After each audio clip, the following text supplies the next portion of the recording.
इस anime series का नाम है the magic chief of ice and fire. तो जैसा कि एपिसोड 1 में हमें बताया जाता है कि इस वर्ल्ड में 7 मैजिकल एलिमेंट्स हैं। Ice, fire, wind, earth, space, light and darkness. लेकिन इनका उपयोग केवल जादूगर के वंशज ही कर सकते हैं। फिर हमें आइस कोर पगोड़ा का सीन दिखाया जाता है, जिसमें एक लेडी जिसका नाम विंगलिंग होता है, उसे आइस गॉडेस बनाया जा रहा होता है, जिसमें उसे आइस कोड स्टोन को हासिल करना होता है। लेकिन वो ऐसा नहीं करना चाहती थी, क्योंकि इसके बदले में उसको अपना परिवार हमेशा हमेशा के लिए छोड़ना पड़ेगा। क्योंकि पिंगलिंग आइस कोर पगोड़ा से थी और उसने फायर मैजिशियन जिसका नाम रोंगतियान था उससे शादी की थी, और उन दोनों का एक बच्चा भी था जिसका नाम रोंगदियांग बिंग है। अब जैसे ही बिंगलिंग आइस कोड स्टोन को छूती है तब उसे काफी पेन होने लगता है, क्योंकि वो स्टोन बहुत पावरफुल था। लेकिन तभी वहाँ पर रोंगतियान और नियान उसे अपने साथ वापस ले जाने के लिए वहाँ पर आ जाते हैं। रोंगतियान अपने फायर ड्रैगन टेक्निक का यूज करके बिंगलिंग को छुड़ा लेता है, लेकिन आइस गोर पगोड़ा के लोग उसे वहीं पर रोकने लग जाते हैं और वो लोग रोंगतियान और नियान पर हमला कर देते हैं। लेकिन ये सब देखकर बिंगलिंग घबरा जाती है और उनके पास जाने लगती है, लेकिन तभी ये बंदा यानी कि बिंगलू उसे रोक लेता है। बिंगलू के साथ बिंग चैन और बिंग रोंग जो कि आइस प्रिस्ट होते हैं, ये तीनों बिंगलिंग को रोकते हैं और सेरेमनी कंप्लीट करने के लिए कहते हैं। और इधर रोंगतियान और नियान आइस गोर पगोड़ा के सैनिकों से काफी मुश्किल से लड़ रहे होते हैं, और तभी बिंगलू उन दोनों पर हमला कर देता है और नियान को घायल कर देता है। नियान की ऐसी हालत देखकर बिंगलिंग जो कि नियान की मॉम होती है, इस वजह से उसे गुस्सा आ जाता है और वो बिंग जियान और बिंग रोंग को बंदी बनाकर बिंगलू पर हमला कर देती है। लेकिन बिंगलू उससे बच जाता है और फिर बिंगलू आइस वृष्ट के साथ मिलकर बिंगलिंग को कैद करने लगता है। और तभी रोंगतियान फ्लेम गोड लेफ्ट हैंड टेक्निक का यूज करके बिंगलू को पकड़ लेता है। लेकिन तभी वहाँ पर आइस नो गॉडेस जिसका नाम बिंगजी होता है वो वहाँ पर आ जाती है और रोंगतियान पर आइस गॉड स्पीयर से हमला कर देती है। और रोंगतियान इतने पावरफुल अटैक को नहीं रोक पाता और घायल हो जाता है। और तभी बिंगलू और आइस ब्रिस्ट स्नो गॉडेस के सम्मान में झुकते हैं। बिंगलिंग जो आइस ब्रिस्ट होती है वो स्नो गॉडेस से रिक्वेस्ट करती है कि मैं अपनी पूरी जिंदगी आइस गोर पगोड़ा को समर्पित करने के लिए तैयार हूँ, लेकिन प्लीज आप इन दोनों को यहाँ से जाने दें। और फिर तभी आइस गॉडेस कहती है कि तुमने अपने ही लोगों पर हमला करके आइस गॉड पगोड़ा के नियमों को तोड़ा है और इसकी सजा तुम सबको मिलेगी। और वो उन पर आइस शील्ड टेक्निक से हमला कर देती है। और फिर बिंगलिंग अपनी पूरी पावर लगा के आइस गॉडेस की अटैक को रोकने लगती है, लेकिन वो अभी इतनी पावरफुल नहीं थी कि स्नो गॉडेस से लड़ सके और वह उसके हमले को भी ज्यादा देर तक नहीं रोक सकती थी। इसलिए वो रोंगतियान और नियान को अपनी बची हुई ताकत के साथ आइस कोड स्टोन के साथ रोंगतियान और नियान को वहाँ से दूर भेज देती है और खुद बर्फ में जम जाती है। और इधर आइस गॉडेस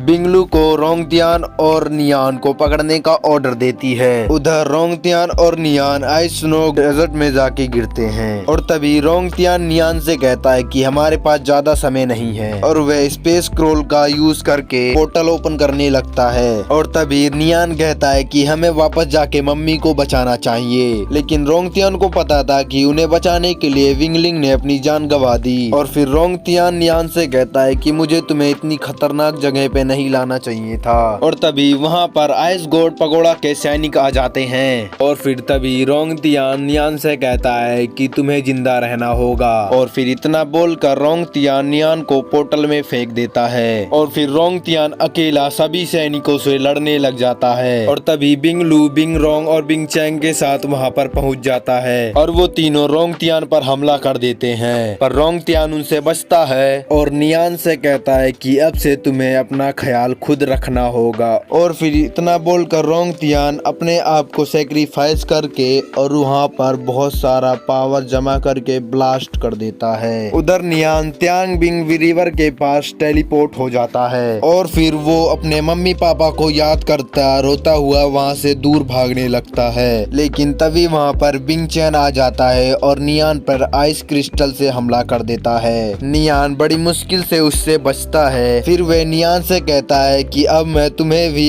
तुम्हारे मरे हुए माँ बाप के पास भेज दूंगा। और वो इतना बोलकर नियान पर आइस ईगल से हमला करता है और फिर नियान दूर जाके गिरता है। और फिर वो नियान को पकड़कर तड़फाने लगता है, लेकिन वह नियान आइस और फायर पावर का यूज कर उससे बच जाता है। तभी विंगलू वहाँ पर आ जाता है और नियान से आइस कोर स्टोन की मांग करता है, लेकिन नियान उनसे कहता है कि मेरी माँ ने इसे मुझे दिया था, मैं इसे कभी आइस गोर पगोड़ा के हवाले नहीं करूंगा। और फिर विंगलू नियान से कहता है कि तुम्हारे माता पिता के किस्मत में ये सब पहले से ही लिखा हुआ था। और तभी नियान उनसे कहता है कि आइस गोर पगोड़ा किसी की किस्मत खुद से तय नहीं कर सकता। और वो इतना बोलकर आइस कोर स्टोन के साथ नदी में कूद जाता है और वो अपने मन में सोचता है कि हर हाल में मुझे जिंदा रहना होगा। इसी के साथ हमारा आज का एपिसोड खत्म होता है। तो आई होप आपको मेरी एक्सप्लेनेशन पसंद आई होगी। और गाइज मैं कोशिश करूंगा इसका नेक्स्ट एपिसोड जल्दी ला सकूं, तो जल्दी से लाइक करके सब्सक्राइब कर दीजिए, क्योंकि अगली वीडियो की नोटिफिकेशन आपको जल्दी मिल जाएगी। तो चलिए मिलते हैं अगली वीडियो में।